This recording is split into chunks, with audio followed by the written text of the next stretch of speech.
Hello friend, एक बार फिर से आप सभी का हार्दिक अभिनंदन है हमारे इस YouTube channel open study area पर।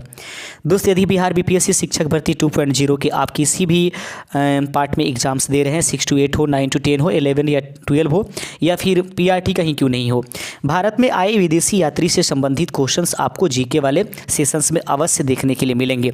हर बार इस सेशन से क्वेश्चंस पूछे गए हैं, इस बार भी आशाएं बनते हैं। तो सभी इंपॉर्टेंट कंटेंट हम वन लाइनर के रूप में आपको डिस्कशन के हिसाब से समझाने की कोशिश करेंगे।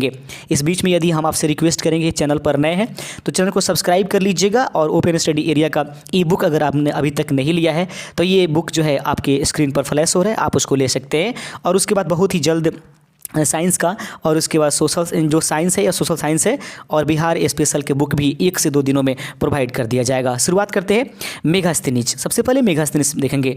305 ईस्वी पूर्व में यह सिल्यूकस का राजदूत था तथा यह चंद्रगुप्त मौर्य के दरबार में आया था। यह अपनी पुस्तक इंडिका में इसने चंद्रगुप्त मौर्य की सामाजिक एवं संस्कृति के विषय में लिखा है। तो सबसे पहले इंपॉर्टेंट है कि मेगास्थनीज कब भारत जो है भारत आया था 305 ईस्वी पूर्व में। उसको किसका राजदूत था? तो सेल्यूकस निकेटर का।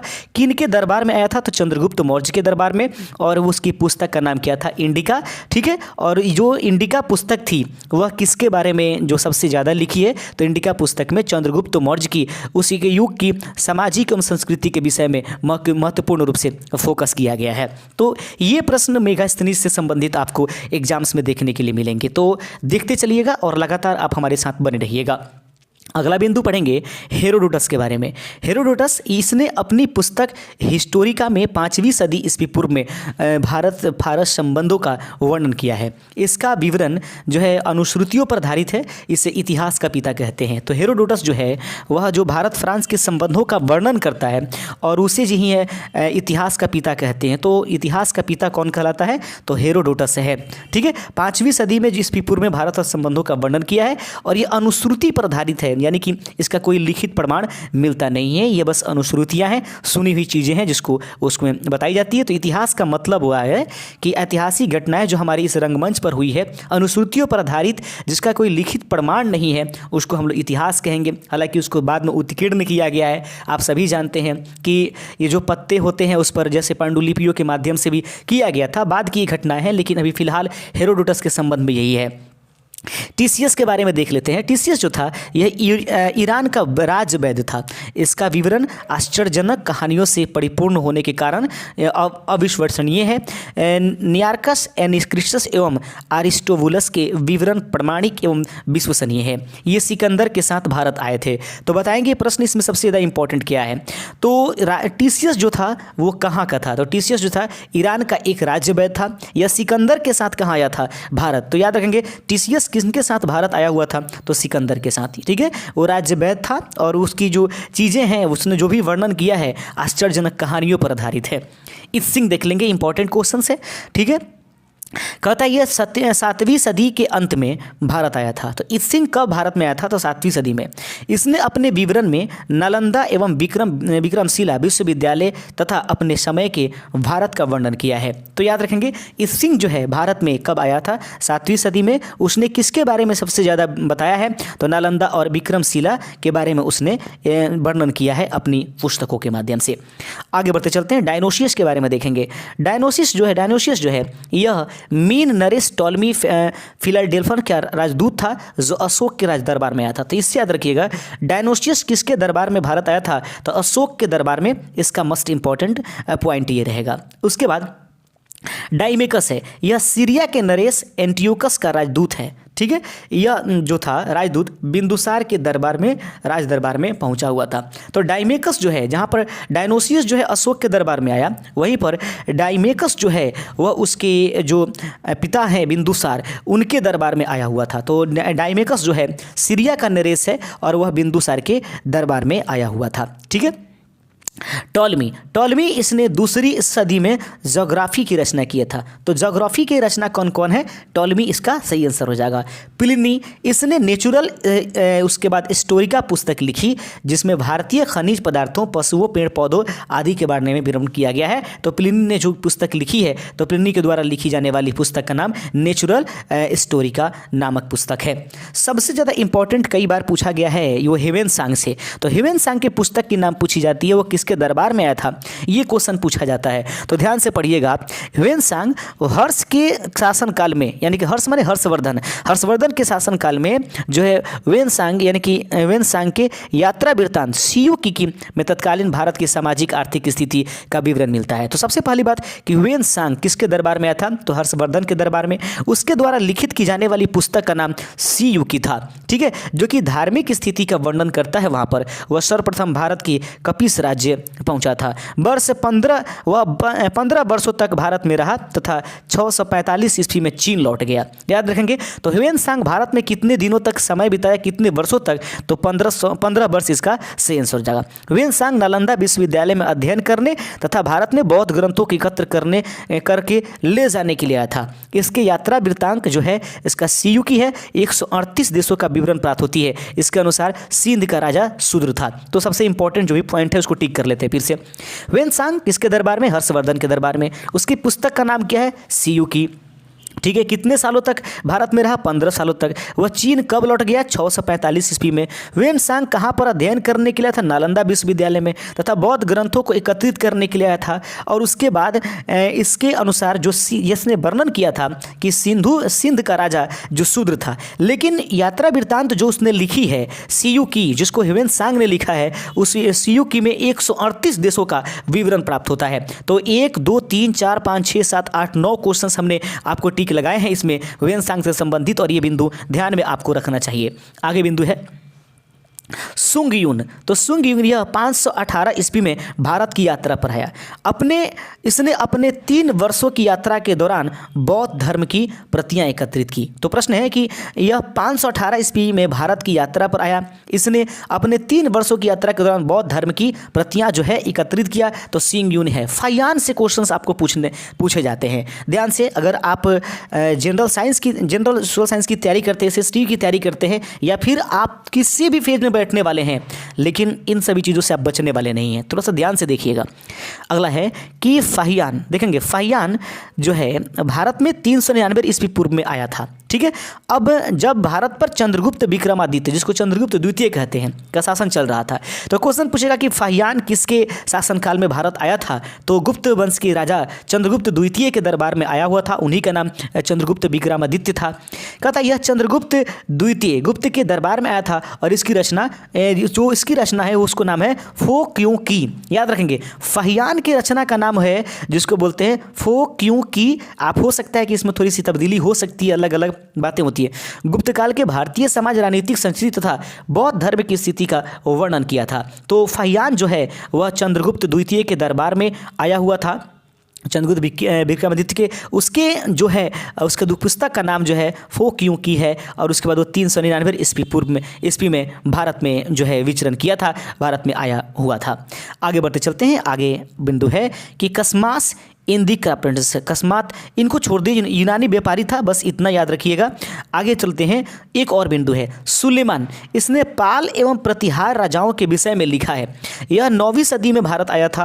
अब अलुबर्नी से क्वेश्चंस बीपीएससी ने पूछा है। अलुबर्नी से ये क्वेश्चंस बीपीएससी एग्जाम्स जब मैं दे रहा हूँ, तो उस समय मुझे भी ये मिला हुआ है, तो उस समय मुझे ये प्राप्त हुआ है। बीपीएससी की SDM और VM वाले पदों वाली जो बात करते हैं, SDM, और ये इसका जो मेंस वाला बीपीएससी का क्वेश्चन होता है, सिविल सर्विस वाला। अलुबर्नी यह महमूद गजनवी के भारत आया था, यह महमूद गजनवी के साथ भारत आया था। तो पहली बात पूछ देगा कि अलुबर्नी किसके साथ भारत में आया था? तो महमूद गजनवी के साथ भारत में आया था। इसने जिस किताब की रचना किया था उसका नाम किताबुल हिंद था, उसको या इसको तहकीक हिंदी के नाम से भी जानते हैं। तो बहुत इंपॉर्टेंट है कि अलुबर्नी जो था किसके साथ भारत आया था?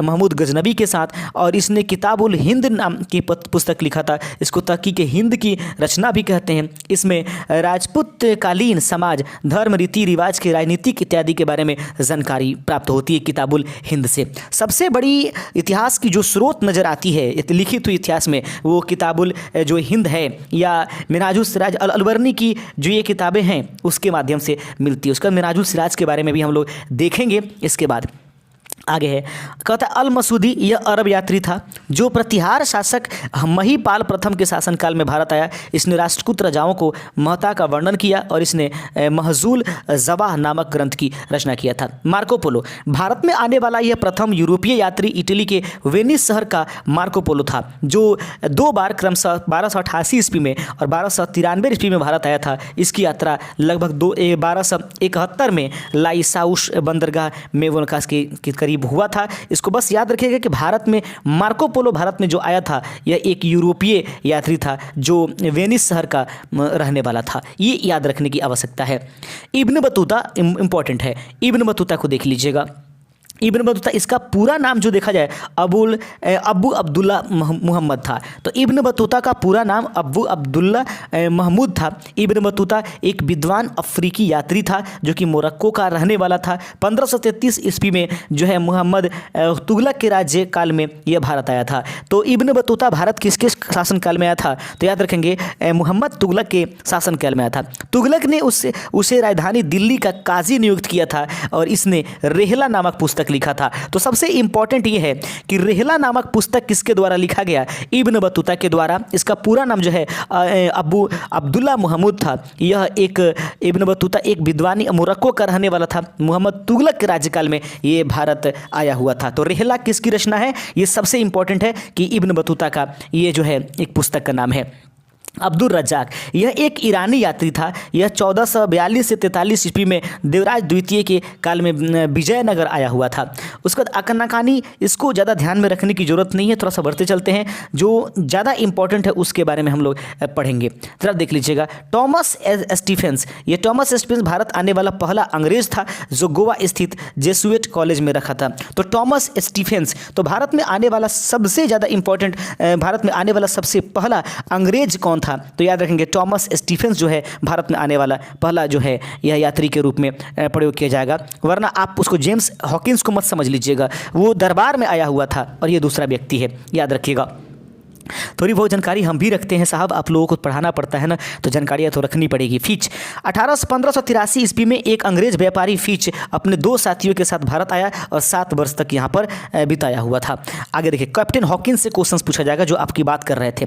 कैप्टन हॉकिंस यह जहांगीर के समय भारत आया था तथा ईस्ट इंडिया कंपनी के लिए सुविधा प्राप्त करने का प्रयास किया। यह फारसी भाषा का जानकार था। जहांगीर के नाम इंग्लैंड के राजा जेम्स प्रथम का एक पत्र लेकर 1608 ईस्वी में भारत में सूरत में पहुंचा और हॉकिंस को जहांगीर ने खान की उपाधि देकर सम्मानित किया। हॉकिंस 1613 ईस्वी में मुगल दरबार से चला गया और वापस इंग्लैंड पहुंच गया। तो सबसे पहले यात्री के रूप में अगर देखा जाए, यानी कि किसी दरबार में पहुंचने वाला, तो कैप्टन हॉकिंस था। और कैप्टन हॉकिंस जो है वह जहांगीर के दरबार में आया हुआ था, याद रखेंगे। और वो जेम्स प्रथम का पत्र लेकर के भारत में आया था। उसका एक ही चीज़ें था, उसकी की टारगेट थी कि वो चाहता था कि भारत में हम व्यापार करें। उसको बाद में जाकर के सफलता भी मिली और उसी के बदौलत जो है भारत में सूरत में सबसे पहली बार इसको जो स्थापित किया गया था भारत में अंग्रेजों की प्रथम फैक्ट्रियाँ।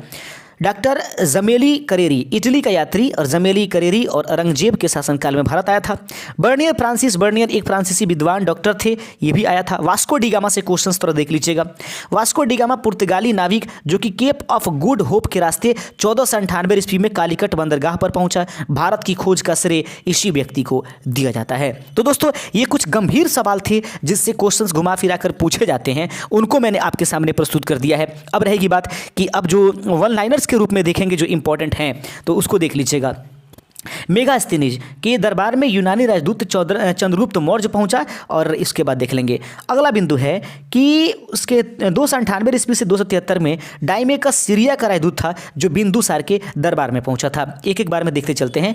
डायनोसियस जो था, फिर से ये डायमेकस जो था बिंदुसार के दरबार में आया था। याद रखना, डायमेकस बिंदुसार के, डायनोसियस जो है बिंदुसार और अशोक दोनों में चलेंगे। फाहियान चीनी यात्री था, बौद्ध यात्री था, यह चंद्रगुप्त द्वितीय के दरबार में पहुंचा था। कॉस्मस जो है उसके बाद दक्षिण भारत में आया था। ह्वेनसांग चीनी बौद्ध यात्री था, यह हर्षवर्धन के दरबार में आया। वांग उएनसी यानी कि जो है वह पहुंचा था हर्षवर्धन के दरबार में। आगे है इत्सिंग जो है चीनी बौद्ध यात्री था, ये पश्चिमोत्तर भारत में पहुंचा था। आगे बढ़ते चलते हैं। इब्न खुर्दादब जो है अरब यात्री था, ये मिहिर भूज के शासनकाल में आया था। सुलेमान अरब यात्री था, उसके बाद नरेश देवपाल के बंगाल में यह पहुंचा हुआ था। उसके बाद अलम सूदी अरब यात्री था, महिपाल प्रथम के दरबार में पहुंचा हुआ था, यह शासनकाल में पहुंचा था। अलुबर्नी गजनी का विद्वान था और पश्चिमोत्तर भारत में आया था। मार्को पोलो इटली का यात्री था, पांड्य राज्य के समय में आया था। इब्न बतूता मोरक्को का यात्री था और वो मोहम्मद तुगलक के शासनकाल में आया। निकोलो कोंटी इटली के यात्री था, देवराय प्रथम के शासनकाल में आया। चेंग उसके बाद कहता है चेंग ही जो है जलालुद्दीन बंगाल के दरबार में पहुंचा। अब्दुल रज़ाक देवराय द्वितीय के दरबार में शासनकाल में पहुंचा।